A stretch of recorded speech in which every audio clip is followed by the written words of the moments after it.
Hi there. Welcome to the Inclusive Sport Design Podcast. I'm Michael Woods, and this is episode 0.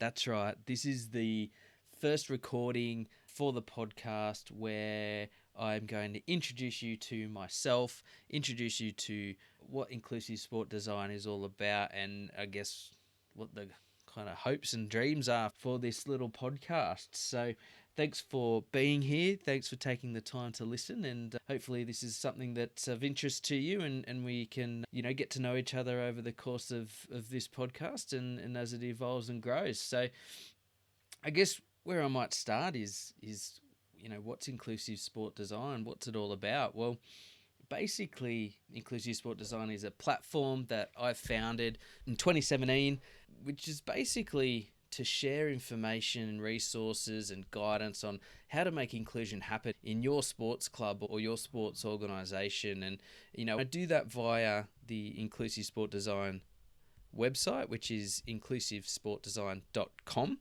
Most of the information there is in the form of blog posts and articles where I give free tutorials and guides and info on inclusive practice and planning.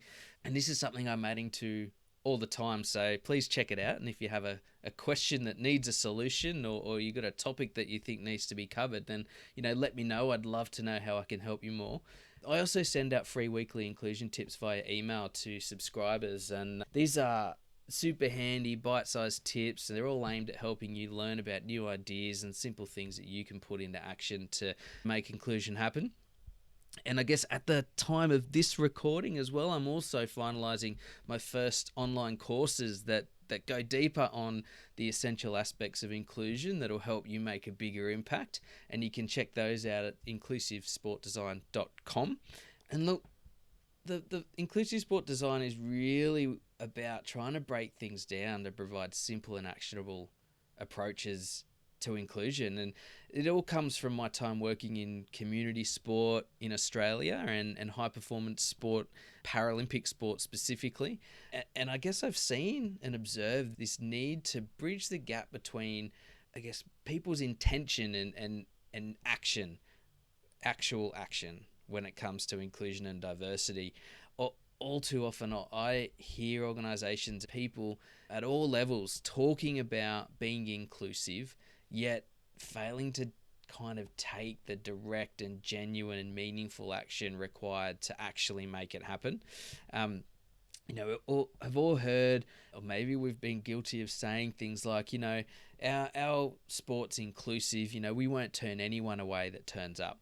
That's all well and good, but they're just kind of the intentions, What are we doing to actually make that happen? What are the adaptations and modifications we're making about the activities we deliver, and what are the things about accessibility that we're making changes at around our facilities?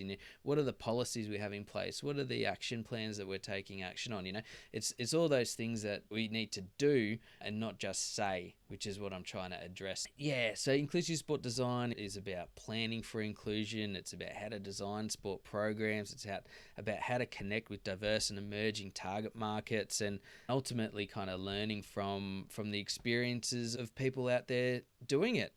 And I guess, the best way I can summarize this is really inclusive sport design is all about taking you from saying, yeah, anyone's welcome, to saying, hey, this is how we welcome everyone.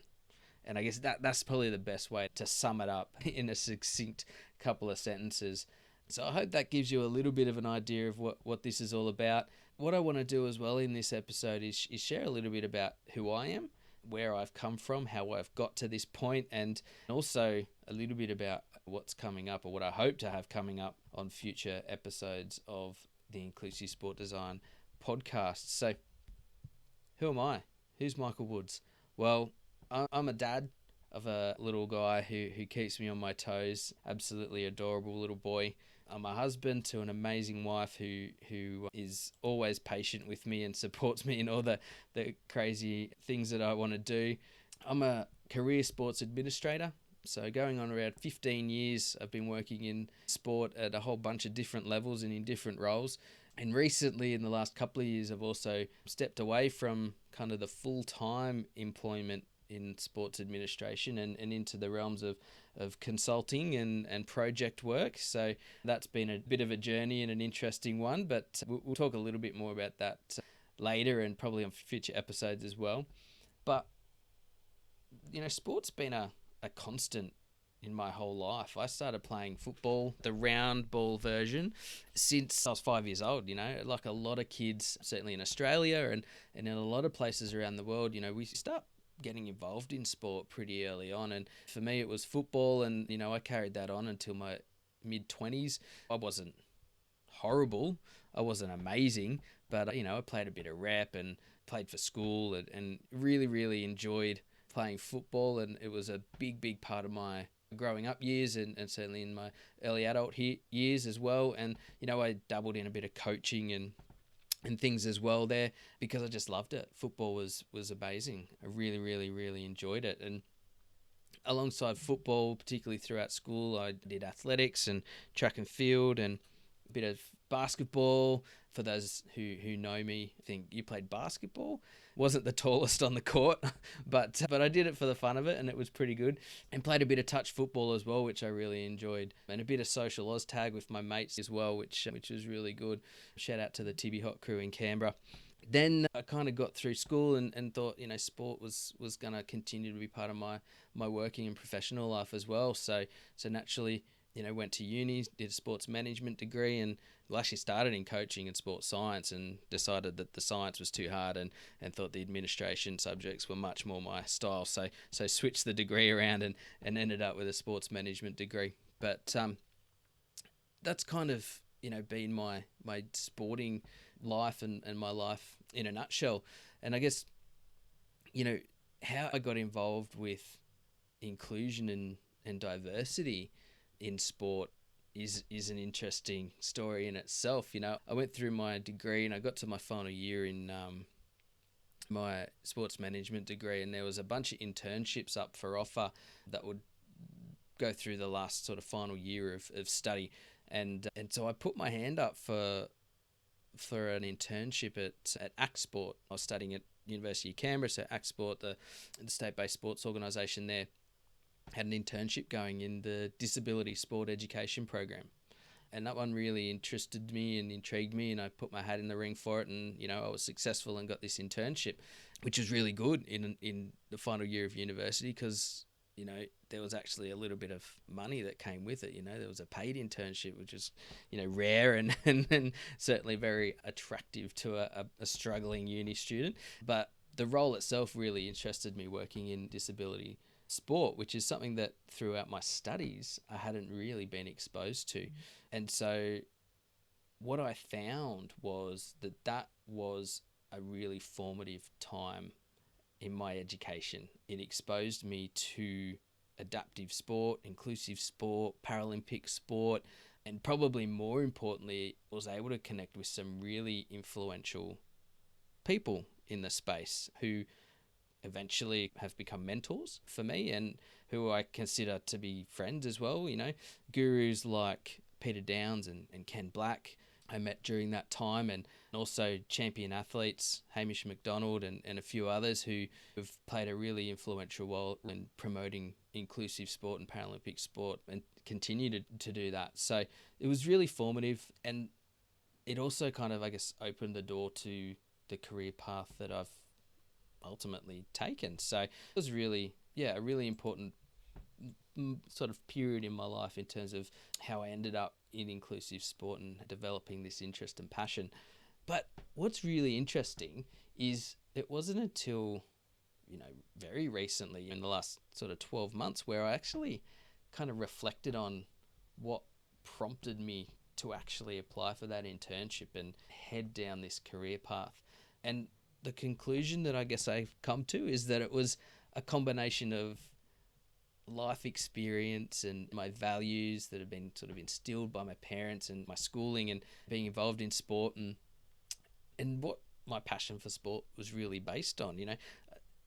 I've come across a lot of people in in this space, working in inclusive sport and parasport and things like that, who, they can sort of pinpoint a moment in time where they had this real aha moment or this really influential experience that has led them to be involved in this stuff, whether it's, they've had a lived experience of disability, for example, or other disadvantage, or a family member, a friend, or they've, taken on an athlete and sort of been forced to get an idea of what inclusion is all about.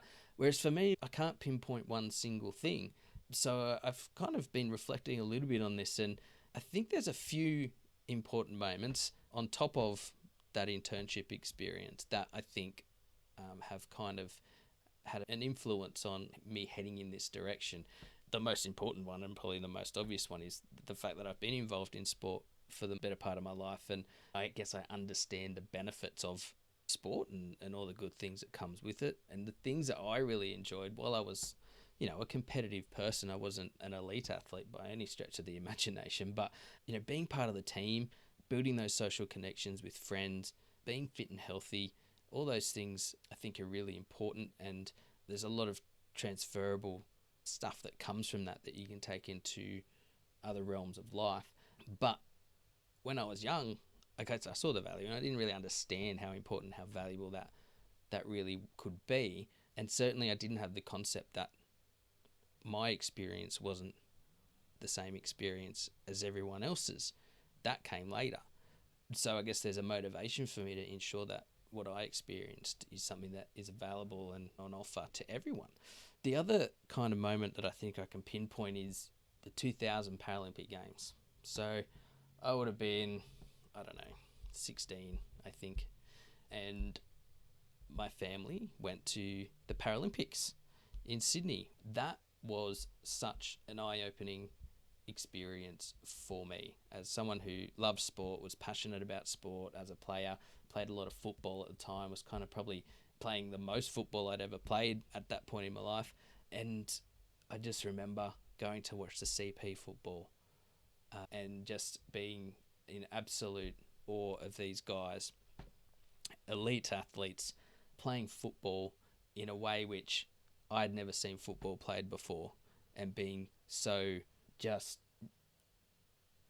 had this respect and admiration for the level of skill and power and tactics and everything that was going on. I saw wheelchair basketball. I saw the swimming as well, which is funny because swimming has been something that I've been involved in professionally for the last 10 years and working with some people who are actually in the pool racing at that point in time, which is always fun to ponder. But yeah, that experience of the Paralympic Games was my first exposure to parasport, my first exposure to disability sport at a high level, and it's something that I kind of experienced and then probably put in the back of my mind a little bit and didn't really reflect back on it until I started to get involved with it myself professionally. The other things that have probably influenced my direction is, the kind of values that have been instilled in me in high school and through my family, and that is, one where social inclusion and being empathetic and making sure that fairness is part of what I do.